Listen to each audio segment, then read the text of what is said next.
বাংলাদেশের মানুষ, বাকুন্দার মানুষ আজকে সারা দেশে দেখিয়ে দিবে এই দেশের মানুষ চাঁদাবাজ চায় না,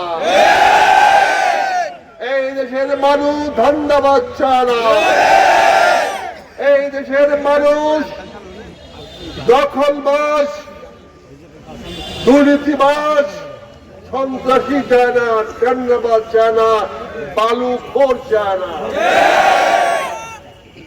এই জন্য আজকে আমি আমার গত 40 বছরের দল ছেড়ে আপনাদের কাছে আসছি। আমি সেখানে দেখেছি এমন অবস্থা, আমার যেদিকে যাই এমন অবস্থা হয়েছে, আমাকে সুদ্ধা খায়া বলতে চায়।